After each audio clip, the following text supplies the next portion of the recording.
Welcome to my class. नमस्ते student. बच्चों, आज हम कक्षा 8वीं का व्याकरण पढ़ने जा रहे हैं और व्याकरण में हमारा टॉपिक है कारक तथा उसकी विभक्तियां और कारक के भेद हम पढ़ने वाले हैं। तो कारक और विभक्ति इस व्याकरण के टॉपिक का यह सेशन नंबर पहला है।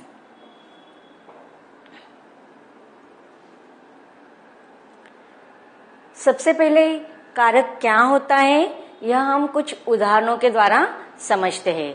देखो, जैसे ही हम कुछ वाक्य बोलते हैं, जैसे कि अब यहाँ पर मैंने वाक्य लिखा है कि सेठ ने एल्बम खरीदा। पहला वाक्य कौन सा है कि सेठ ने एल्बम खरीदा। अगर मैं इसमें कहती हूँ कि सेठ एल्बम खरीदा, तो कैसा लगता है सुनने में यह वाक्य? सेठ एल्बम खरीदा, तो ऐसा लगता है कि इस वाक्य से कुछ छूट गया है। तो क्या छूट गया है? हमने ने यह शब्द नहीं कहा, लेकिन अगर हम सेठ ने एल्बम खरीदा ऐसा कहते हैं तो वाक्य कैसा लगता है? पूरा लगता है। उसी प्रकार दूसरे वाक्य है यहाँ पर, डॉक्टर ने रोगी को दवा दी। अगर इस वाक्य को मैं कहती डॉक्टर रोगी दवा दी, तो कैसा लगता है? वाक्य सुनने में कुछ अधूरा अधूरा लगता है ना। इस वाक्य से ऐसा लगता है कुछ छूट गया है। बिल्कुल सही कहा। तो डॉक्टर ने रोगी को दवा दी, अगर मैं ऐसे कहती हूँ तो वाक्य पूरा लगता है।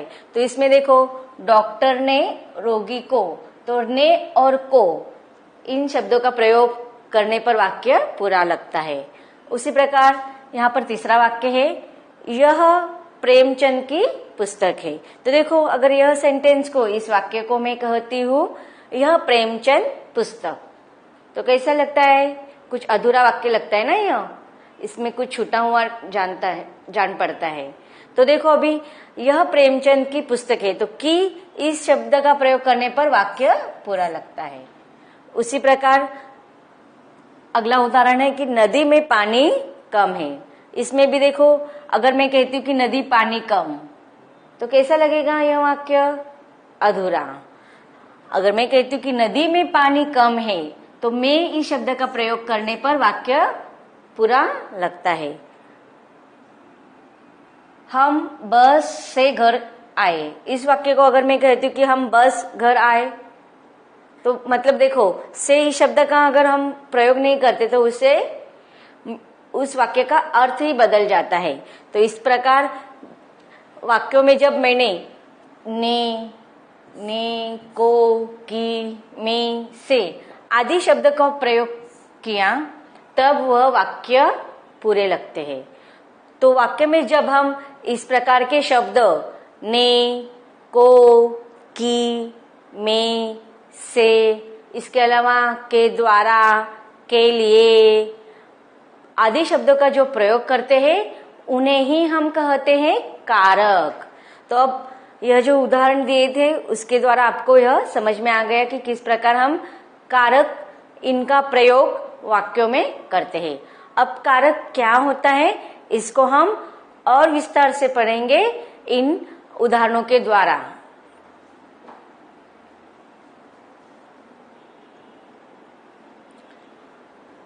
जैसे कि देखो, अब पहला उदाहरण हम देख रहे हैं कि सेठ ने एल्बम खरीदा। अब विस्तार के साथ इस उदाहरण को हम पढ़ते हैं कि देखो, सेठ ने एल्बम खरीदा।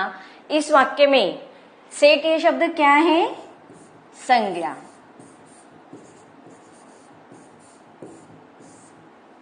एल्बम ये एक वस्तु है और खरीदा मतलब क्या है? खरीदना। खरीदना यह एक क्या है? क्रिया है।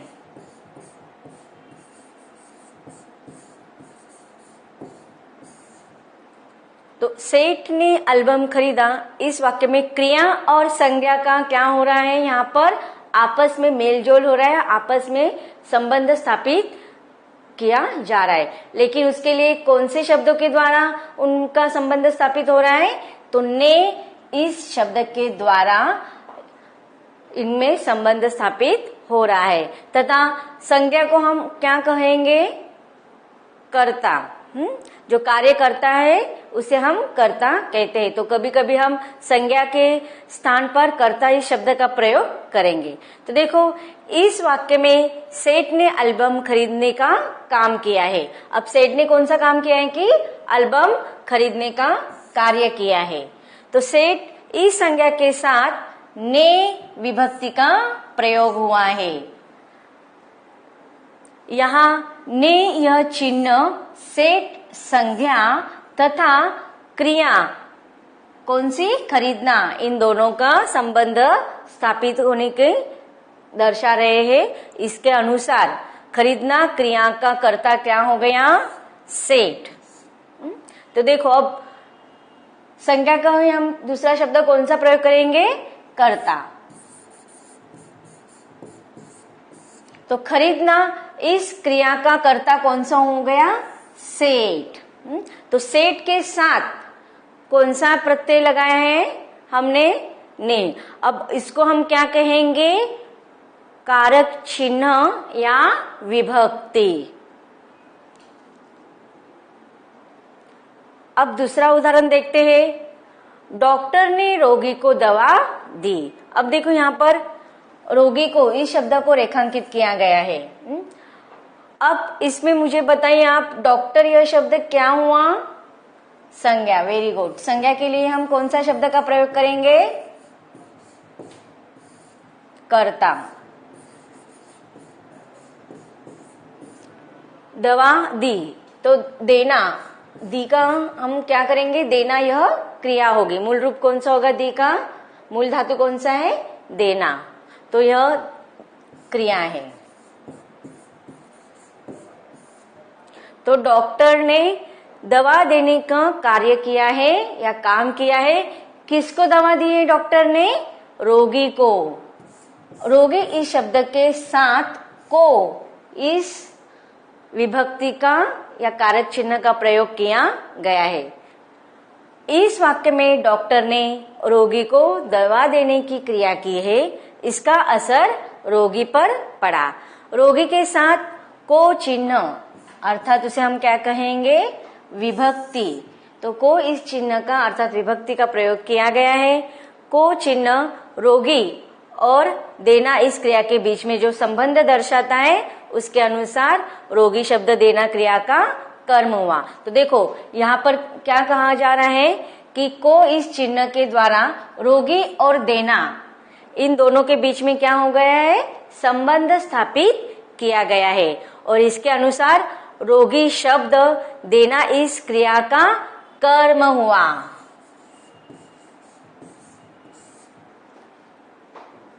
देखिए जब कभी हम वाक्य बनाते हैं, छोटे छोटे सेंटेंस बनाते हैं, तो उसमें कौन कौन सी चीजें होती है, एक तो कर्ता होता है, फिर क्रिया होती है। ये दोनों चीजें तो हमें पता है। वाक्य के लिए, वाक्य एक सार्थक वाक्य बनाने के लिए क्रिया कर्ता होना चाहिए। और जिस वाक्य में कर्म होता है तो कर्म के साथ प्रत्यय लगाया गया है। तो डॉक्टर इस कर्ता ने दवा देने का कार्य किया है, क्रिया की है, किसको, रोगी को। तो रोगी यह क्या हुआ, कर्म। तो देखो यहाँ पर मैं अलग अलग आपको वाक्य के द्वारा इसके प्रकारों के जो अलग अलग विभक्ति प्रत्यय लगते हैं उसे हम परसर्ग भी कहते हैं, वह आपको बताने की कोशिश कर रही हूँ। आगे के उदाहरण देखते हैं।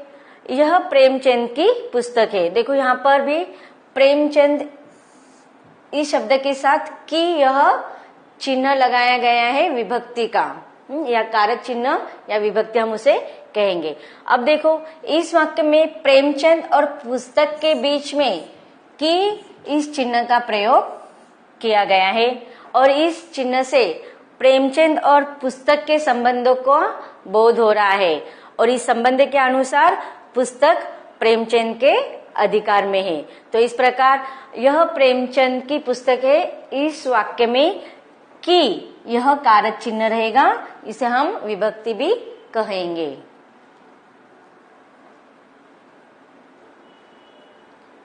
आगे का उदाहरण देखते हैं। नदी में पानी कम है। देखो अब इस वाक्य में भी नदी में पानी कम है, इसमें नदी के साथ में इस चिन्ह का प्रयोग किया गया है, इसे हम क्या कहेंगे, विभक्ति। अब नदी ये शब्द क्या है? संज्ञा है, तो संज्ञा के साथ इसका प्रयोग किया गया है। तथा कम है का हम क्रिया लेंगे होना। मूल धातु क्या होगा? मूल क्रिया कौन सी होगी? होना। तो संज्ञा और होना इस क्रिया के आधार का हमें यहाँ पर बोध हो रहा है। और उसके लिए कौन से विभक्ति का प्रयोग किया गया है? में इस विभक्ति का प्रयोग किया गया है। अगला उदाहरण देखते हैं। हम बस से घर आए। तो देखो अब यहाँ पर आए, आए यह क्या है? क्रिया है। इसका मूल रूप कौन सा होगा क्रिया का? आना। इसे हम धातु भी कहते हैं। तो क्रिया हम यह शब्द क्या है? सर्वनाम। Very good. हम यह शब्द क्या होगा? सर्वनाम। अब देखो हम बस से घर आए, तो यहाँ पर आए यह क्रिया है और संज्ञा कौन संज्ञा है इसमें? नहीं, तो सर्वनाम का प्रयोग किया गया है हम। तो देखो इसमें हमें घर पर आना है और घर पर आने के लिए कौन से साधन का प्रयोग किया गया है? बस इस साधन का प्रयोग किया गया है। तो बस का हमें यहाँ पर साधन के रूप में उपयोग किया गया है। और उसके साथ कौन सा चिन्ह लगाया गया है? से यह विभक्ति चिन्ह या कारक चिन्ह लगाया गया है। विभक्ति चिन्ह बोलेंगे हम उसे। तो इस प्रकार बस का साधन के रूप में प्रयोग किया गया है और बस के साथ से इस विभक्ति का प्रयोग किया गया है। तो देखिए इन अलग अलग उदाहरणों के द्वारा हमने समझा कि अलग अलग शब्दों के साथ अलग अलग विभक्तियां लगी हुई थी, अर्थात कारक चिन्ह। अब देखते हैं यहाँ पर सेठ ने एल्बम खरीदा। इस वाक्य में सेठ ने, डॉक्टर ने रोगी को दवा दी। इस वाक्य में रोगी को, यह प्रेमचंद की पुस्तक है। इस वाक्य में प्रेमचंद की, नदी में पानी कम है। इस वाक्य में नदी में। और हम बस से घर आए। इस वाक्य में बस से। तो यह वाक्य जब हमने पढ़े थे अलग अलग उसके एक्सप्लेनेशन के समय, तो मैंने आपको बताया था कि किस प्रकार उसमें कर्ता, क्रिया, कर्म या साधन के रूप में या संबंध स्थापित करने के लिए इन विभक्तियों का उपयोग किया जाता है। तो इन विभक्तियों का प्रयोग किया गया है।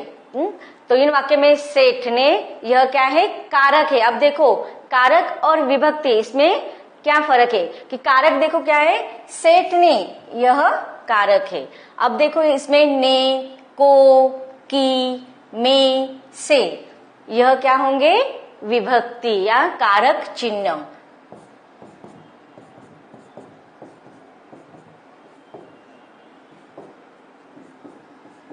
तो इस प्रकार इन वाक्यों में ने, को, की, में और से यह विभक्तियों का प्रयोग किया गया है।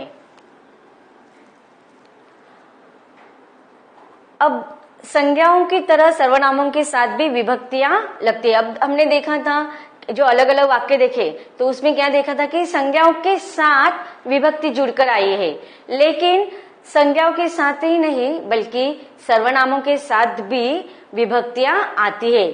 जैसे कि देखो उसने, उसको, उसमें, उसका, उससे, यह क्या है? सर्वनाम। लेकिन जब हम संज्ञाओं में जब विभक्ति लगती है या विभक्ति लगाते हैं तो संज्ञा के साथ जुड़कर नहीं आते हैं बल्कि उससे वह अलग लिखी जाती है। जबकि सर्वनाम के साथ क्या होता है कि सर्वनाम के साथ हमेशा विभक्तियां जुड़कर आती है। जैसे कि देखो उसने, उसने यह शब्द एक साथ लिखा गया है, लेकिन अगर डॉक्टर ने दवा दी, इस वाक्य में देखो डॉक्टर शब्द अलग लिखा है और ने यह विभक्ति अलग लिखी गई है। तो संज्ञाओं के साथ विभक्ति जुड़कर नहीं लिखी जाती और सर्वनाम के साथ विभक्ति हमेशा जुड़कर लिखी जाती है। जैसे कि उसने, उसको, उसमें, उसका और उससे। तो देखो से, का, में, को और ने, यह विभक्तियां सर्वनामों में जुड़कर लिखी गई है।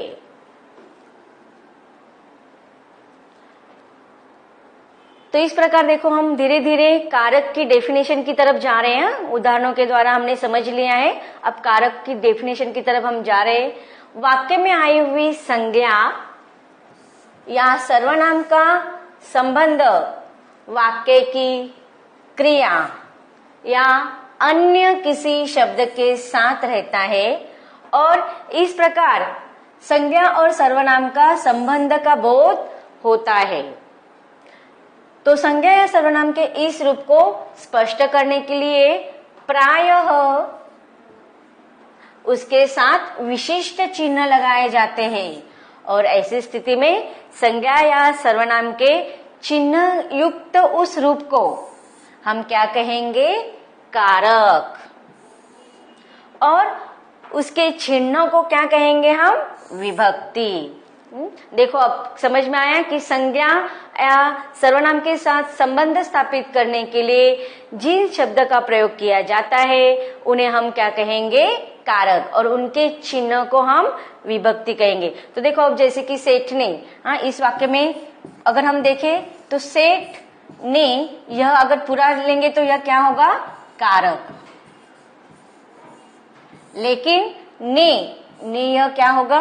विभक्ति।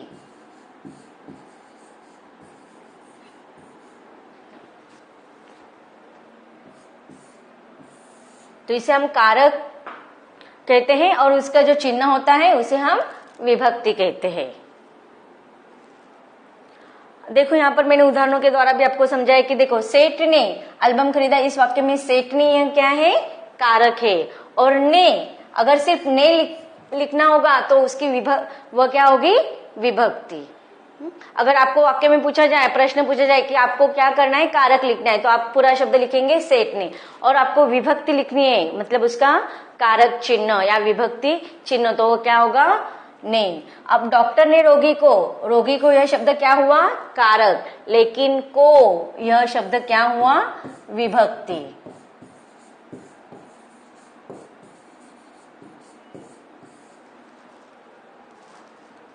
उसी प्रकार प्रेमचंद की पुस्तक, इसमें प्रेमचंद की यह पूरा शब्द क्या होगा? कारक। लेकिन की यह क्या होगा? विभक्ति। उसी प्रकार नदी में, इसमें यह कारक है और में यह क्या है? विभक्ति है। हम बस से घर आए, इसमें बस से यह पूरा कारक है, लेकिन से यह क्या है? विभक्ति है। तो इस प्रकार हमने कारक और विभक्ति, इसमें क्या फर्क होता है यह समझ लिया है। अब देखते हैं कारक की डेफिनेशन अर्थात परिभाषा। संज्ञा और सर्वनाम के जिस रूप से उसका संबंध वाक्य की क्रिया तथा दूसरे शब्दों के साथ सूचित की जाती है, तब उसे हम क्या कहते हैं? कारक। तो कारक के कुल मिलाकर 8 भेद होते हैं। कर्ता कारक, कर्म कारक, करण कारक, संप्रदान कारक, अपादन कारक, संबंध कारक, अधिकरण कारक और संबोधन कारक। यह कारक के 8 प्रकार या भेद होते हैं और उनके अलग अलग विभक्ति चिन्ह होते हैं, जिसे हम परसर्ग कहते हैं। जैसे कि कर्ता का ने, को, कर्म कारक का, फिर करण कारक का से, के साथ, के द्वारा, फिर संप्रदान कारक का के लिए, को, फिर अपादन कारक के चिन्ह से, संबंध कारक के का, के, की, अधिकरण कारक के में, पर, संबोधन कारक के हे, अरे, यह विभक्ति चिन्ह या परसर्ग होते हैं। तो बच्चों, अब तक हमने अलग अलग उदाहरणों के द्वारा कारक किसे कहते हैं यह समझा। इसके आगे हम पढ़ने वाले हैं कारकों के भेद अर्थात कारक के प्रकार और उनकी विभक्ति चिन्ह के बारे में हम पढ़ेंगे, लेकिन इसके अगले भाग में। तो मिलते हैं इसके अगले भाग में।